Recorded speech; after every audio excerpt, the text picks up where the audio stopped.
नमस्कार दोस्तों, आज हम कुछ अलग तरह की जानकारी दे रहे हैं। अगर इस वीडियो को समझना है तो वीडियो बहुत ही ध्यान पूर्वक देखनी होगी। ये जानकारी है रहस्यों को उजागर करने की, जो हमें धर्म और विज्ञान से पता चला है। वीडियो को लाइक और चैनल पर नए हो तो चैनल को सब्सक्राइब करें। चलो वीडियो शुरू करते हैं। धर्म और विज्ञान ने दुनिया के कई तरह के रहस्यों से पर्दा उठाया है। विज्ञान और टेक्नोलॉजी के इस युग में अब सब कुछ संभव होने लगा है। मानव का ज्ञान पहले की अपेक्षा बड़ा है, लेकिन इस ज्ञान के बावजूद व्यक्ति की सोच अभी भी मध्ययुगीन ही है। वह इतना ज्ञान होने के बावजूद भी मूर्ख और मूढ़ बना हुआ है। खैर, हम आपको बताना चाहते हैं कि आज के इस वैज्ञानिक युग में ऐसी कौन कौन सी बातें हैं जिन पर से अब लगभग पर्दा उठ चुका है या उठ रहा है।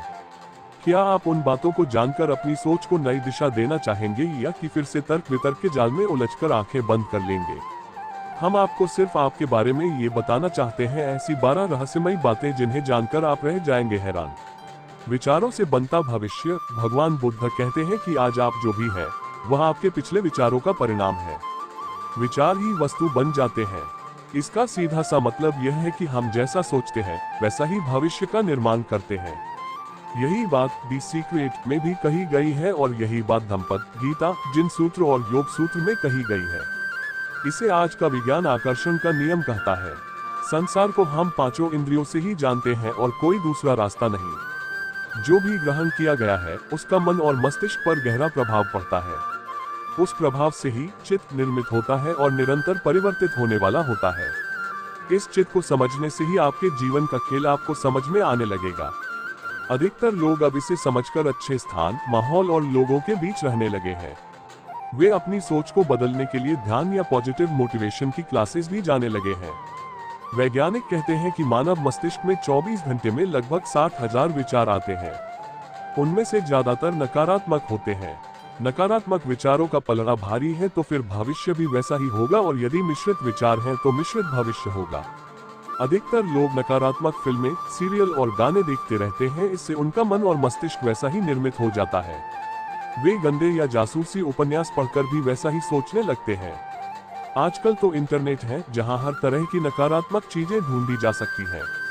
न्यूज चैनल दिन भर नकारात्मक खबरें ही दिखाते रहते हैं, जिन्हें देखकर सामूहिक रूप से समाज का मन और मस्तिष्क खराब होता रहता है। टेलीपैथी को हिंदी में दुरानुभूति कहते हैं। टेली शब्द से ही टेलीफोन, टेलीविजन आदि शब्द बने हैं। ये सभी दूर के संदेश और चित्र को पकड़ने वाले यंत्र हैं। आदमी के मस्तिष्क में भी इस तरह की क्षमता होती है। कोई व्यक्ति जब किसी के मन की बात जान ले या दूर घट रही घटना को पकड़कर उसका वर्णन कर दे तो उसे पारेंद्रिय ज्ञान से संपन्न व्यक्ति कहा जाता है। महाभारत काल में संजय के पास ये क्षमता थी। उन्होंने दूर चल रहे युद्ध का वर्णन धृतराष्ट्र को कह सुनाया था।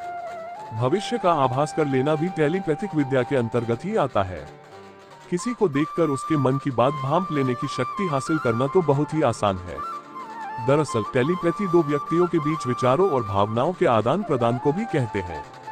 इस विद्या में हमारी 5 ज्ञानेंद्रियों का इस्तेमाल नहीं होता, यानी इसमें देखने, सुनने, सूंघने, छूने और चखने की शक्ति का इस्तेमाल नहीं किया जाता। ये हमारे मन और मस्तिष्क की शक्ति होती है, और यह ध्यान तथा योग के अभ्यास से हासिल की जा सकती है। आधुनिक युग में टेलीपैथी शब्द का सबसे पहले इस्तेमाल 1882 में फ्रेडरिक W.H. मायर्स ने किया था। कहते हैं कि जिस व्यक्ति में ये छठी ज्ञानेंद्रिय होती है वह जान लेता है कि दूसरों के मन में क्या चल रहा है। ये परामनोविज्ञान का विषय है जिसमें टेलीपैथी के कई प्रकार बताए जाते हैं। इस शक्ति को योग में मन शक्ति योग कहते हैं। ज्ञान की स्थिति में संयम होने पर दूसरे के चित्त का ज्ञान होता है। यदि चित्त शांत है तो दूसरे के मन का हाल जानने की शक्ति हासिल हो जाएगी। ज्ञान की स्थिति में संयम का अर्थ है कि जो भी सोचा या समझा जा रहा है उसमें साक्षी रहने की स्थिति। ध्यान से देखने और सुनने की क्षमता बढ़ाएंगे तो सामने वाले के मन की आवाज भी सुनाई देगी। इसके लिए नियमित अभ्यास की आवश्यकता है। अमर है आत्मा। वैज्ञानिकों ने मृत्यु के अनुभव पर एक सिद्धांत प्रतिपादित किया है। प्राणी की तंत्रिका प्रणाली से जब आत्मा को बनाने वाला क्वांटम पदार्थ निकलकर व्यापक ब्रह्मांड में विलीन होता है तो मृत्यु जैसा अनुभव होता है। इस सिद्धांत के पीछे विचार यह है कि मस्तिष्क में क्वांटम कंप्यूटर के लिए चेतना एक प्रोग्राम की तरह काम करती है। ये चेतना मृत्यु के बाद भी ब्रह्मांड में परिव्याप्त रहती है। डेली मेल की खबर के अनुसार एरिजोना विश्वविद्यालय में एनेस्थीसियोलॉजी एवं मनोविज्ञान विभाग के प्रोफेसर एमरिट्स एवं चेतना अध्ययन केंद्र के निदेशक डॉक्टर स्टुअर्ट हेमेराफ ने इस अर्ध धार्मिक सिद्धांत को आगे बढ़ाया है। ये परिकल्पना चेतनता के उस क्वांटम सिद्धांत पर आधारित है जो उन्होंने एवं ब्रिटिश मनोविज्ञानी सर रोजर पेनरोज ने विकसित की है। इस सिद्धांत के अनुसार हमारी आत्मा का मूल स्थान मस्तिष्क की कोशिकाओं के अंदर बने ढांचों में होता है, जिसे माइक्रोट्यूबुल्स कहते हैं। दोनों वैज्ञानिकों का तर्क है कि इन माइक्रोट्यूबुल्स पर पड़ने वाले क्वांटम गुरुत्वाकर्षण प्रभाव के परिणाम स्वरूप हमें चेतनता का अनुभव होता है। वैज्ञानिकों ने इस सिद्धांत को आर्वेक स्ट्रेड ऑब्जेक्टिव रिडक्शन आर-चोट का नाम दिया है। इस सिद्धांत के अनुसार हमारी आत्मा मस्तिष्क में न्यूरॉन के बीच होने वाले संबंध से कहीं व्यापक है। दरअसल इसका निर्माण उन्हीं तंतुओं से हुआ जिससे ब्रह्मांड बना था। यह आत्मा काल के जन्म से ही व्याप्त थी। अखबार के अनुसार यह परिकल्पना बौद्ध एवं हिंदुओं की इस मान्यता से काफी कुछ मिलती जुलती है कि चेतनता ब्रह्मांड का अभिन्न अंग है। इन परिकल्पना के साथ हेमराफ कहते हैं कि मृत्यु जैसे अनुभव में माइक्रोट्यूबुल्स अपनी क्वांटम अवस्था गंवा देते हैं, लेकिन इसके अंदर के अनुभव नष्ट नहीं होते। आत्मा केवल शरीर छोड़ती है और ब्रह्मांड में विलीन हो जाती है। हेमराफ का कहना है कि हम कह सकते हैं कि दिल धड़कना बंद हो जाता है, रक्त का प्रवाह रुक जाता है, माइक्रोट्यूबुल्स अपनी क्वांटम अवस्था गंवा देते हैं। माइक्रोट्यूबुल्स में क्वांटम सूचनाएं नष्ट नहीं होती, ये नष्ट नहीं हो सकती, ये महज व्यापक ब्रह्मांड में वितरित एवं विलीन हो जाती है। उन्होंने कहा कि यदि रोगी बच जाता है तो ये क्वांटम सूचना माइक्रोट्यूबुल्स में वापस चली जाती है तथा रोगी कहता है कि उसे मृत्यु जैसा अनुभव हुआ है। हेमराफ ये भी कहते हैं कि यदि रोगी ठीक नहीं हो पाता और उसकी मृत्यु हो जाती है तो यह संभव है कि यह क्वांटम सूचना शरीर के बाहर व्याप्त है। आत्मा का नीला रंग शास्त्र अनुसार हमारे शरीर में स्थित है 7 प्रकार के चक्र। ये सातों चक्र हमारे 7 प्रकार के शरीर से जुड़े हुए हैं। 7 शरीर में से प्रमुख है 3 शरीर, भौतिक, सूक्ष्म और कारण। भौतिक शरीर लाल रक्त से सना है जिसमें लाल रंग की अधिकता है। सूक्ष्म शरीर सूर्य के पीले प्रकाश की तरह है और कारण शरीर नीला रंग लिए हुए है। कुछ ज्ञानीजन मानते हैं कि नीला रंग आज्ञा चक्र एवं आत्मा का रंग है। नीले रंग के प्रकाश के रूप में आत्मा ही दिखाई पड़ती है और पीले रंग का प्रकाश आत्मा की उपस्थिति को सूचित करता है। आचार्य श्रीराम शर्मा के अनुसार पाश्चात्य योगियों का मत है कि जीव का सूक्ष्म शरीर बैंगनी रंग की छाया लिए शरीर से बाहर निकलता है। भारतीय योगी इसका रंग शुभ ज्योति स्वरूप सफेद मानते हैं।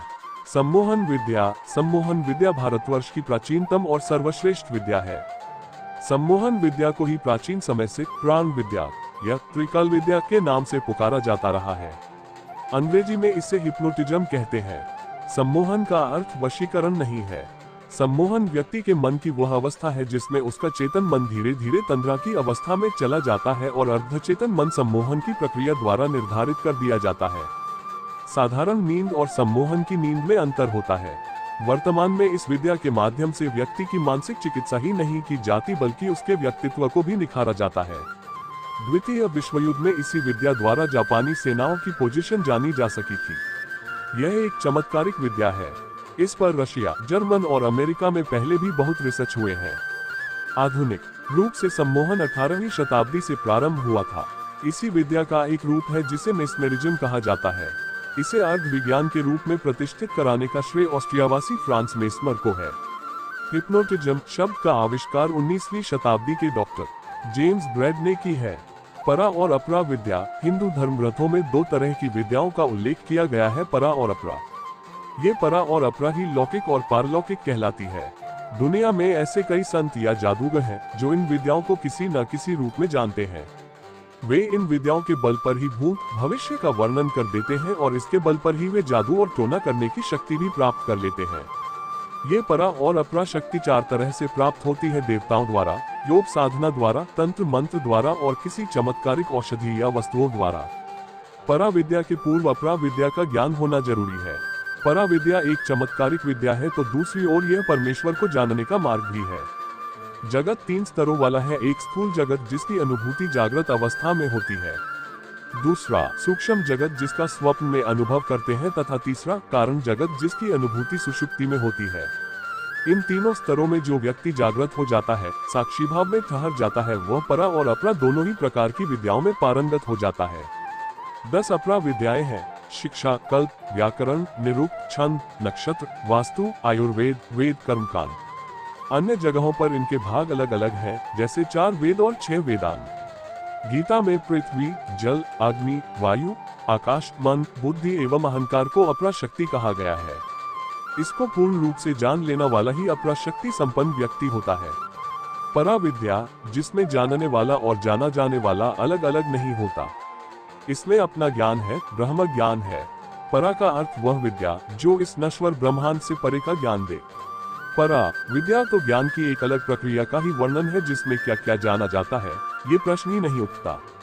क्या है परा विद्या? परा प्राकृतिक शब्द उन व्यक्तियों, वस्तुओं या घटनाओं के लिए प्रयुक्त होता है जिसे कुछ लोग वास्तविक मानते हैं, लेकिन जो प्रकृति का भाग नहीं होते या सामान्य प्रकृति से परे होते हैं। अलौकिक या पारलौकिक शब्द भी इसके लिए प्रयुक्त होता है। पराशक्ति या अलौकिक शक्ति संपन्न व्यक्ति को चमत्कारिक व्यक्ति माना जाता है, जो भूत, वर्तमान और भविष्य की घटनाओं का ज्ञान रखता है और जो कभी भी किसी भी प्रकार का चमत्कार करने की क्षमता रखता है।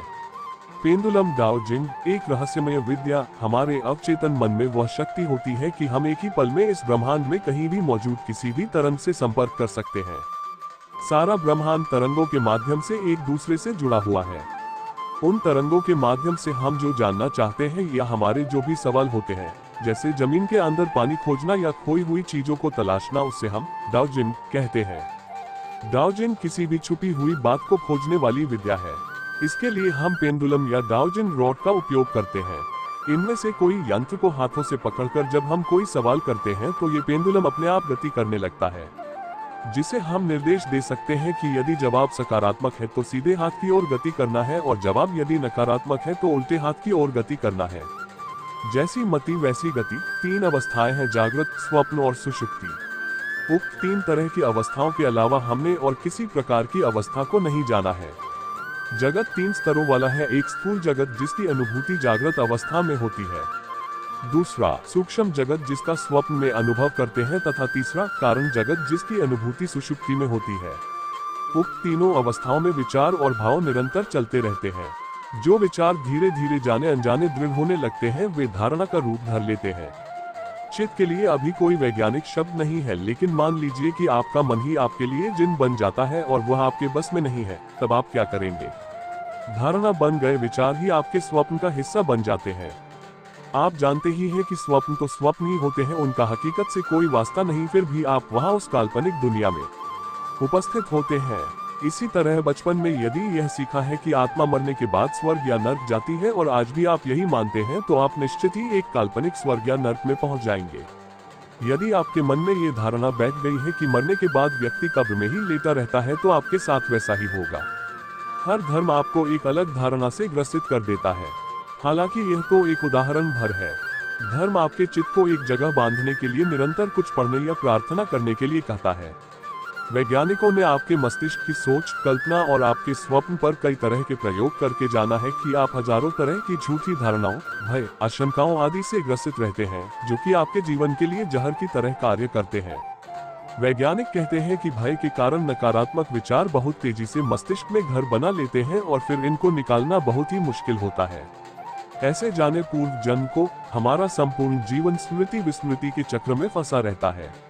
आप खुद को या दूसरों को भी यादों के माध्यम से ही जान पाते हो। उम्र के साथ स्मृति का घटना शुरू होता है, जो कि एक प्राकृतिक प्रक्रिया है अगले जन्म की तैयारी के लिए। यदि मोह माया या राग द्वेष ज्यादा है तो समझो स्मृतियां भी मजबूत हो सकती है। व्यक्ति स्मृति मुक्त होता है तभी प्रकृति उसे दूसरा गर्भ उपलब्ध कराती है। लेकिन पिछले जन्म की सभी स्मृतियां बीज रूप में कारण शरीर के चित्त में संग्रहित रहती है। विस्मृति या भूलना इसलिए जरूरी होता है कि यह जीवन के अनेक क्लेशों से मुक्ति का उपाय है। कैसे जाने पूर्व जन्म को? हिंदू धर्म में पूर्व जन्म ज्ञान सिद्धि योग के बारे में विस्तार से बताया गया है। इसे जाति स्मरण का प्रयोग भी कहा जाता है। इस योग की साधना करने से व्यक्ति को अपने अगले पिछले सारे जन्मों का ज्ञान होने लगता है। योग कहता है कि सर्वप्रथम चित्त को स्थिर करना आवश्यक है, तभी इस चित्त में बीज रूप में संग्रहित पिछले जन्मों का ज्ञान हो सकेगा। चित्त में स्थित संस्कारों पर संयम करने से ही पूर्व जन्म का ज्ञान होता है। चित्त को स्थिर करने के लिए सतत ध्यान क्रिया करना जरूरी है। ध्यान को जारी रखते हुए आप जब भी बिस्तर पर सोने जाएं, तब आंखें बंद करके उल्टे क्रम में अपनी दिनचर्या के घटनाक्रम को याद करें। जैसे सोने से पूर्व आप क्या कर रहे थे, फिर उससे पूर्व क्या कर रहे थे, तब इस तरह की स्मृतियों को सुबह उठने तक ले जाएं। दिनचर्या का क्रम सतत जारी रखते हुए मेमोरी रिवर्स को बढ़ाते जाएं। ध्यान के साथ इस जाति स्मरण का अभ्यास जारी रखने से कुछ माह बाद जहां मेमोरी पावर बढ़ेगा, वहीं नए नए अनुभवों के साथ पिछले जन्म को जानने का द्वार भी खुलने लगेगा। अंतर ध्यान शक्ति, इसे आप गायब होने की शक्ति भी कह सकते हैं। विज्ञान अभी इस तरह की शक्ति पर काम कर रहा है। हो सकता है कि आने वाले समय में व्यक्ति गायब होने की कोई तकनीकी शक्ति प्राप्त कर ले। योग अनुसार कायागत रूप पर संयम करने से योगी अंतर्ध्यान हो जाता है। फिर कोई उक्त योगी के शब्द, स्पर्श, गंध, रूप, रस को जान नहीं सकता। संयम करने का अर्थ होता है कि काबू में करना हर उस शक्ति को जो अपने मन से उपजती है। यदि यह कल्पना लगातार की जाए कि मैं लोगों को दिखाई नहीं दे रहा हूं, तो यह संभव होने लगेगा। कल्पना ये भी की जा सकती है कि मेरा शरीर पारदर्शी कांच के समान बन गया है या उसे सूक्ष्म शरीर ने ढांक लिया है। ये धारणा की शक्ति का खेल है। भगवान शंकर कहते हैं कि कल्पना से कुछ भी हासिल किया जा सकता है। कल्पना की शक्ति को पहचाने। उड़ने की शक्ति, योग द्वारा प्रथम 3 माह तक लगातार ध्यान करते हुए शरीर और आकाश के संबंध में संयम करने से लघु अर्थात हल्की रुई जैसे पदार्थ की धारणा से आकाश में गमन करने की शक्ति प्राप्त हो जाती है। इस शक्ति को हासिल करने के लिए यम और नियम का पालन करना जरूरी है। साथ ही संयमित भोजन, वार्तालाप, विचार और भाव पर ध्यान देना अत्यंत जरूरी होता है। पर काया प्रवेश, बंधन के शिथिल हो जाने पर और संयम द्वारा चित्त के प्रवेश, निर्गम मार्ग नाली के ज्ञान से चित्त दूसरे के शरीर में प्रवेश करने की सिद्धि प्राप्त कर लेता है। ये बहुत आसान है। चित्त की स्थिरता से सूक्ष्म शरीर में होने का एहसास बढ़ता है। सूक्ष्म शरीर के निरंतर एहसास से स्थूल शरीर से बाहर निकलने की इच्छा होती है। शरीर से बाहर मन की स्वाभाविक वृत्ति है। उसका नाम महाविदेह धारणा है। उसके द्वारा प्रकाश के आवरण का नाश हो जाता है। स्थूल शरीर से शरीर के आश्रय की अपेक्षा न रखने वाली जो मन की वृत्ति है, उससे महाविदेह कहते हैं। उसी से ही अहंकार का वेग दूर होता है। उस वृत्ति में जो योगी संयम करता है, उससे प्रकाश का ढांकना दूर हो जाता है। वीडियो को लाइक और चैनल को सब्सक्राइब करें।